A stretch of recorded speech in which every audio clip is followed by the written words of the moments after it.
Los Angeles. Soleil, palmiers, joggers, smoothie à 12 $, tout respire le calme, la cool attitude et le yoga du matin. Et puis soudain, bam!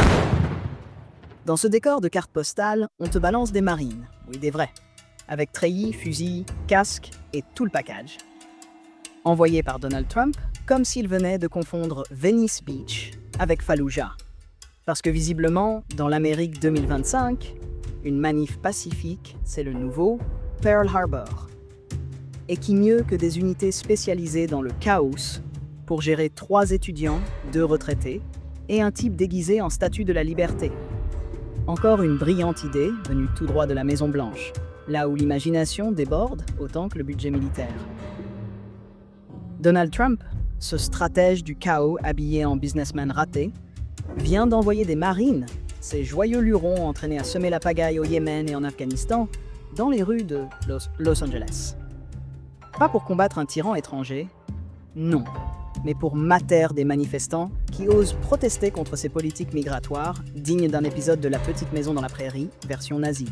Parce que quand tu penses à Los Angeles, forcément, ton premier réflexe, c'est de faire venir une unité appelée Chaos pour calmer une manif. Quel génie! Imagine la scène. Au milieu d'une manifestation pacifique, devant un centre ICE, un groupe de citoyens brandit des pancartes avec des slogans comme « Nous sommes tous des immigrants ». Et là, pouf, 700 marines surgissent de nulle part, casqués, armés jusqu'aux dents, prêts à protéger les agents fédéraux chargés d'expulser des familles entières vers des pays qu'ils ont quittés il y a 20 ans. Leur mantra, prêt à tout et ne comptant sur rien ni personne. Ah oui, sauf sur le bon sens, visiblement. On se croirait dans un remake de Rambo, produit par un scénariste sous LSD, avec comme ligne de dialogue culte « Monsieur le Président, vous êtes sûr que c'est bien ici, le théâtre d'opération ?» Parce que je vois surtout une mamie avec un chihuahua.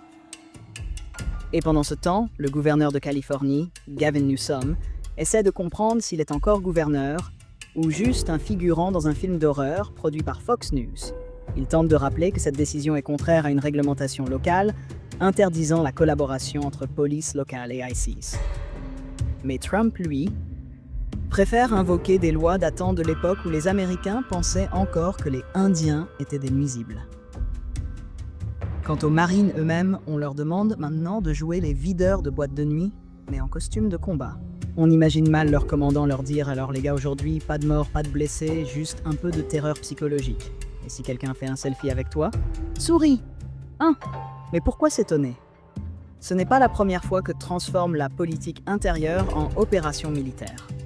Avant ça, il avait déjà envoyé des chiens renifleurs à la frontière pour détecter les migrants, alors que même les moutons auraient vu passer les caravanes. Il a aussi voulu acheter le Groenland, puis menacé de bombarder un ouragan. En gros, chaque jour, il invente une nouvelle façon de faire passer le général Custer pour un pacifiste. Et bien sûr, il faut absolument que tout cela rappelle les émeutes de 1992, après le verdict des policiers accusés de violence contre Rodney King. Sauf que là, pas de pillage, pas de feu dans les rues. Juste des gens qui veulent défendre le droit à exister, sans être virés du pays parce que leur accent sent la salsa, et pas le cheeseburger. Trump veut du drame, de la tension, de l'image choc. Parce que soyons honnêtes, son feed Twitter commence à manquer de peps. Alors voilà, on regarde les images de marines en tenue de guerre face à des manifestants avec des pancartes, et on se dit « C'est donc ça, l'avenir de la démocratie américaine ». Un show télévisé façon Hunger Games, présenté par un animateur qui porte des cravates ridiculement larges et qui pense que la Constitution, c'est un menu chez McDonald's. Finalement, peut-être qu'on mérite bien ce genre de spectacle. Après tout, on a bien continué à regarder les Marseillais pendant 10 saisons. Alors pourquoi pas une série Z politico-militaire avec des soldats en tenue anti-émeute et des manifestants en chemise hawaïenne? À ce rythme, la prochaine étape, ce sera de demander au Navy SEAL de surveiller les files d'attente chez Walmart le Black Friday. Donald Trump continue de transformer la politique en guerre civile légère, servie avec un popcorn trempé dans du kérosène. Bref, des marines pour une manif, des tanks pour un débat d'idées, et bientôt un missile pour chaque opinion. Si toi aussi tu trouves qu'on glisse doucement vers la saison 12 de Démocratie la fin, partage cette vidéo, abonne-toi. Et surtout, reste du bon côté du mégaphone. Celui qui ne déclenche pas de frappe aérienne. À très vite, sauf si on est tous envoyés à Guantanamo pour usage abusif de sarcasme.